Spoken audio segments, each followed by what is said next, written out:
Hello, welcome to a new video, and in this we're looking at Automobilista 2 and the V1.0.5.0 update for it.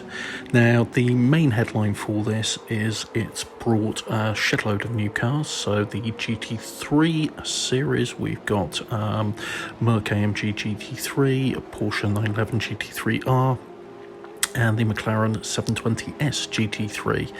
And in GT4 we've got the McLaren 570S GT4, Camaro GT4R, and the Porsche GT4 Cayman Club Sport.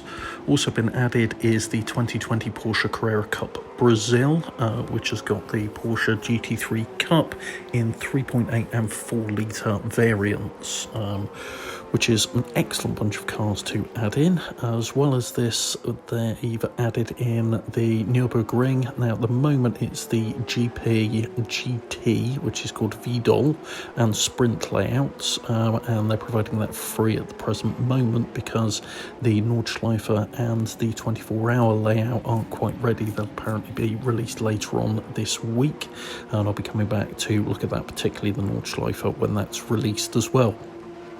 When the Nordschleife and 24-hour variant are released, the Grand Prix Nürburgring track will revert back to being pure DLC, so you won't be able to play it for free at that point.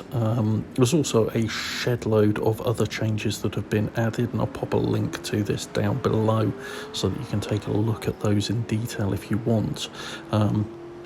Main one is there's been quite a big patch and a big update for the force feedback, and certainly I have to say with my T300 it feels a hell of a lot better. It's really good in that regard.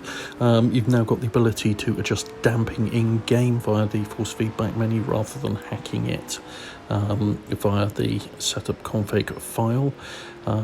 They've improved the tyre flat spotting, and that's really good to see, because obviously this is based on the Madness engine, and one of the things that really narked me about Project Cars 2 to a very small degree was that they removed flat spotting that was in the original Project Cars, and I like having the penalty of flat spotting there, so it was a bit annoying that they'd removed that.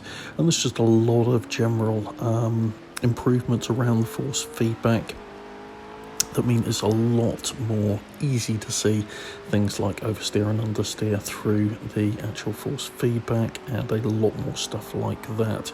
And there appears to be a lot more feedback from the road as well, which is really good news.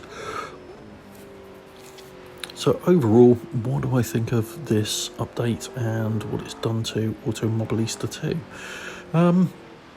In all honesty, the main thing is it's now starting to become a really, really rounded title, with a lot more content on the roadmap, and adding in, not necessarily Nürburgring, the GP circuit and the GT circuit, but the Nordschleife and the 24-hour variant.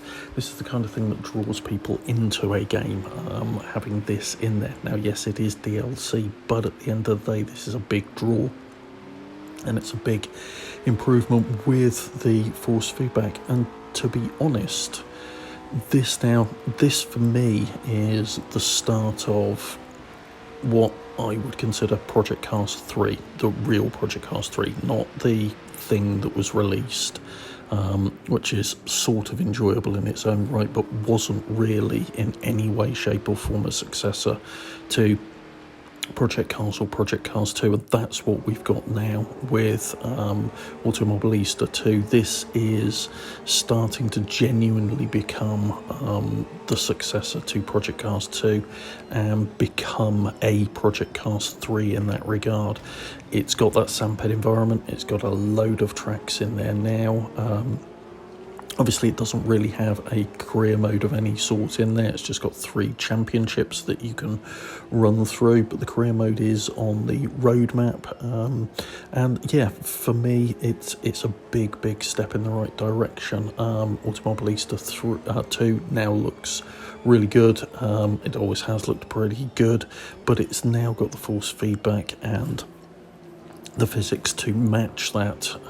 You know, it wasn't bad before, don't get me wrong, but this is now a big improvement, which is really good to see. And you know, the rest of the roadmap laid out for this points in the right direction to this becoming a really solid title that is well worth picking up. The shame about it is I'm not yet sure that large numbers of people are going to pick it up. It's a PC-only title, which moves the consoles from it at the present moment. Who knows what the future will bring. It would really be good if it did come to consoles. I think it would need next-gen ones to do it, but it would be nice. But that aside, I'm just really glad it exists full stop, because I've always been a fan of Project Cars and Project Cars 2, and 3 let me down in terms of what it delivered, and this is kind of making up for that. It's just really a shame that I had to move to a different platform to be able to experience it, but there we go. So yeah, that's Automobilista 2 and the new V1.0.5.0 update for it. So if you found this useful, please do hit the like button down below, and if you want to see more content like this, hit the subscribe button and the bell icon to be notified when new content gets uploaded. Thanks very much. Take care. Bye.